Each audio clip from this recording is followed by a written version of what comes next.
Alloh Iso alayhissalomga bir podshoni islomga, musulmonchilikka, yakka Allohga ibodat qilishlikka da'vat eting deb buyurdi.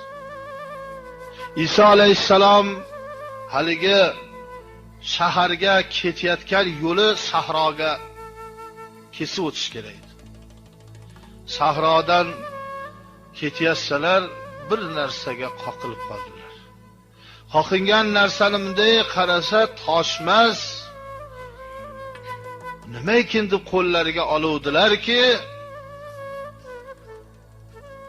Bani Odamni, aziz insonni bosh suyagi sarg'ayib chirishga yaqin qolgan, yarimi chirib yo'q bo'lib ketgan kalla bosh suyak. Iso alayhissalom qalblari to'lib yig'ladilar. Yo Rabbim, bu kimni boshi? Bu qaysi bir insonni aziz boshi? Meni yo'limda buni yo'liqtirganing o'zing. Bunda nima hikmat bor? Bu kim bu? Bu sahroda oyoq ostida bir toshchalik e'tibori yo'q bo'lib turgan kim bu? Kimning kallasi edi? Qaysi bir gadonikimi? Boynikimi, shohnikimi, olimnikimi, kimniki? Alloh taolo aytdi, men til beraman kallani o'ziga, o'zidan so'ra. Ey kalla, sen kimsan? Men sultonman, jangchiman, sultonlarning sultoniman. Bir necha yillar oldin shu sahro juda katta obod bir mamlakat, shahar poytaxti edi mamlakat. Meni poytaxtim edi. Men shu yerda sulton edim. Butun yer yuzidagi shaharlarni, mamlakatlarni o'z tasarrufimga olib bo'ldim. Mana shu qo'lingizda turgan kallamda 7 ta gavhar qadalgan, har biri bir mamlakat boyligiga teng 7 ta gavhar qadalgan tillodan toj kiyilib turardi. Oftob urmasin deb xizmatkorlarim soyabonlar ko'tarib yurishardi. Hamma podsholar menga qulluq qilardi. 100,000 askarimni o'zini kamari oltindan edi. Meni askarlarim butun mamlakatlarni bosib olib, hech yengilmaydigan, hamma qo'rqadigan shunday askarlar edi. Kamarlari oltindan edi. Askarlarimni o'zini, vazir va boshliqlarni qo'yavering. Butun dunyo kanizaklari meni saroyimda edi. Har kuni bazm, bironta podsho bunaqa bazm qilaman deb eplolmasdi. Men hadiyalarni, mansablarni o'sha bazmlarda birovga berardim, birovdan olardim.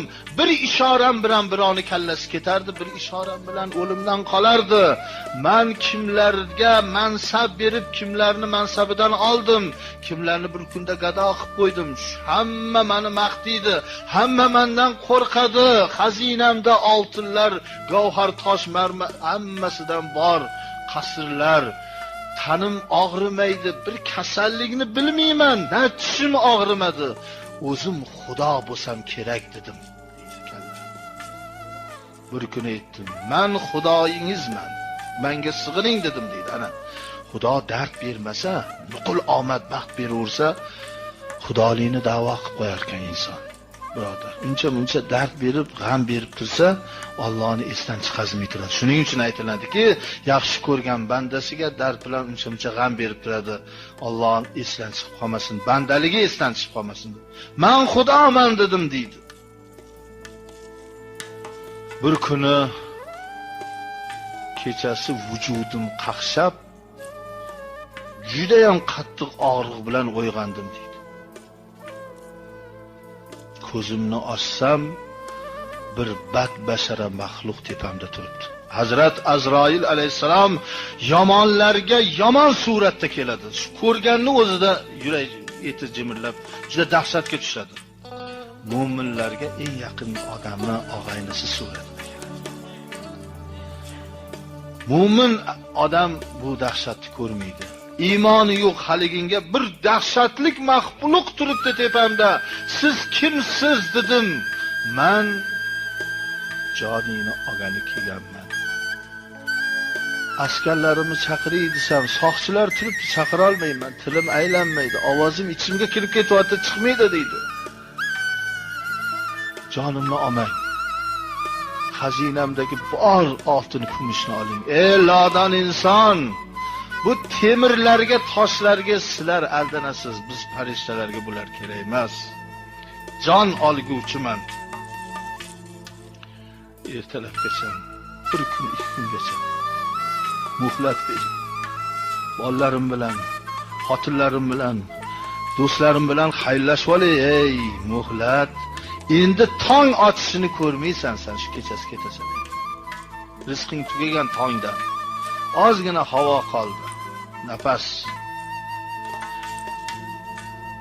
Bir gurza urilganday bo'ldi, 360 tomirim uzilganday bo'lib, shu jon berishni o'zida dunyoga kelib 50 yil podshohlik qilganimga pushaymon yedim deydi. Koshki dunyoga kelmasdim-u, bu jon achchiqligini ko'rmasdim. Butun yegan ko'rganlarim burnimdan bilo bo'ldi jon berishdi. Askarlarim saroyda 3 kun 4 kun o'ligimni saqlab, so'ng qorong'i go'rga ko'mishdi. Go'rda ruhim vujudimga qaytdi-da, qorong'ilikda turganimda ovoz keldi. Ovoz keldi. Ey banda, chirog'ing qani? Hamrohing qani? Mol dunyoying qani? 70 yil umr berdim. 70 yil umr berdim. 50 yil podshoh bo'lding. Nima ish qilding men uchun? Meni sen tanidingmi? Bir-birdan non topsa topib, topmasa yo'q ham bandamidi? Uni ham men yaratganman. Seni ham men yaratganman. Senni shunday imtihon qildim, taningni sog' qildim, behisob mol dunyo, kuch, qudrat, askarlarni senga itoatda qildim, yurtlarni yutishda g'alaba berdim. Men seni shunday qilib turib imtihon qildim. Sen o'zing bir kuni xudoman. Chiroq qani chiroq 50 yil podshohlik qilib. Agar masjid, g'aribxona, yetimlar holidan xabar olganingda, madrasalar, masjidlar qurganingda shular chiroq bo'lardi. Sen ularni buzding, vayron qilding, yetimlar o'ldi, g'ariblarning sonini ko'paytirding, sen qirding, mol dunyo yig'ding. Hamroh bo'lardi namoz o'qiganingda. Sen namoz o'qimading, yo'q. Sen o'zingga o'qishni talab qilding. Ibodat, namoz o'qiganingda hamroh bo'lardi. Qani ey bandam ayt, dedi deydi Alloh, u ovoz senga endi beradigan azobim to'g'rimi? 1400 yil bo'ldi ey Allohning payg'ambari, azobdaman, azobda ruhim, juda qattiq azobda, duo qiling men musulmon bo'lay dedi. Isa alayhisalom haqqiga duo qilmoqchi bo'lganda Alloh aytdi, ey Isa ovora bo'lmang. Har kim qilsa tirikligida qilsin. Tirik paytida qilsin. Bunga juda yetarli muhlat berganman. Qilmagan edi. Bu qilmishini azobini tortadi.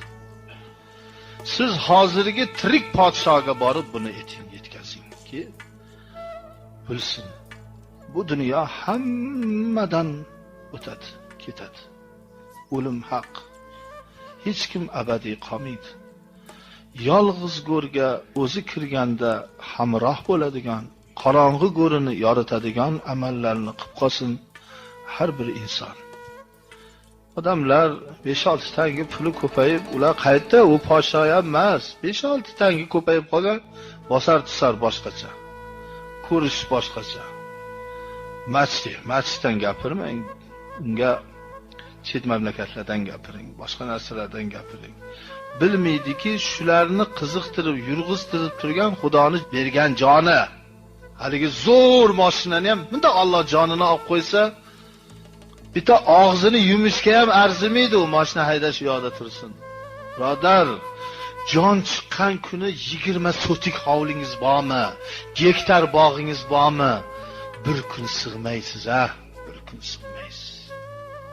Xaloyiqlar mozoridan 2 gaz joyni Go'rkovdan so'rab, mana qog'oz mana shu yerdan aka endi deb iltimos qilib, o'sha do'ppayib turgan go'rning yonida 2 gaz joy sizga nasib etib turibdi, nasib qilsa. Qoldi bor. Zo'r kiyimlar emas, oddiy surubga o'rashadi. Mashina qoladi, yog'och ot. Hali siskani haligini ko'rgiz kelmay, ko'targiz kelmay yurganlar bo'ladi, tovut ko'tarishdan ham qochib. O'shani ichiga tushasiz. Buni qaqab kelishadi. Masjid desa, boshqa joydan aylanib 5 so'm o'tib ketsa, kechasi uyqusi kelmay, masjidga 5 so'm o'tib, ana o'sha yoqqa olib kelishadi. Ko'tarib. Oyoq bilan kelmaganni ko'tarib olib kelishadi. Ana shu yerda keyin bu yog'i Alloh o'zingga havola, endi kim edi bu? Alloh akbar deb qo'yiladi. Ana undan keyin hech umringizda kelib ziyorat degan narsani bilmaydiganlar borda o'shalar. Ana o'sha joydan olib kelib o'sha yoqqa qo'yiladi. Endi u yog'i shun bilan tamom. Alloh hukmini ko'rasiz. Alloh taolo egam oxiratga nima qilgan bo'lsangiz, o'shani ajrini olaverasiz. Tirikmisiz, hushyor bo'ling, vaqtni g'animat qiling.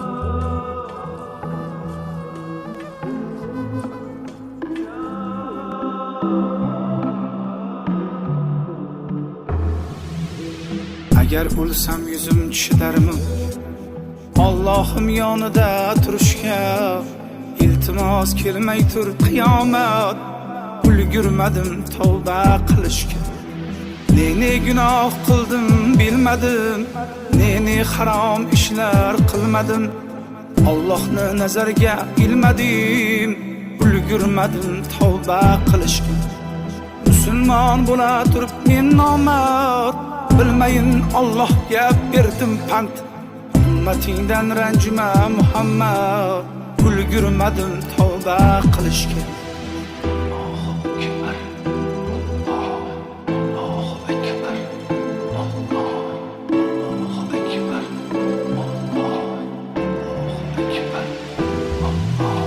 Nogahon kelsang yonimga, Azroil ko'stiki jonimga, iltimos tegmay tur poklanib borayin Allohim yoniga.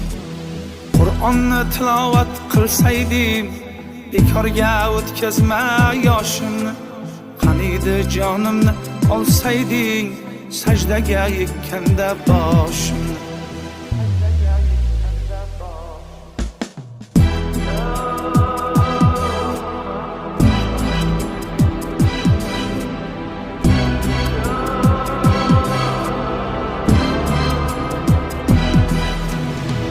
O'lsam birovga qiyinmas, bo'ldi deb ko'zlari tiyilmas. Hammaning yodidan chiqsam ham, lek onam ko'z yoshi tiyilmas. Qancha tavba tazarru qilsam ham, gunohlar tark etmas tanimni. O'limdan qo'rqmadim ey Alloh, o'yladim mushtfar onamni. Birodar yopmagin yo'lingni, duoga ochkin bu qo'lingni. Kutmasdan shunchaki o'limni, ulgurmadim tavba qilishga. Birodar yopmagin yo'lingni, duoga ochkin bu qo'lingni. Kutmasdan shunchaki o'limni, ulgurmadim tavba qilishga.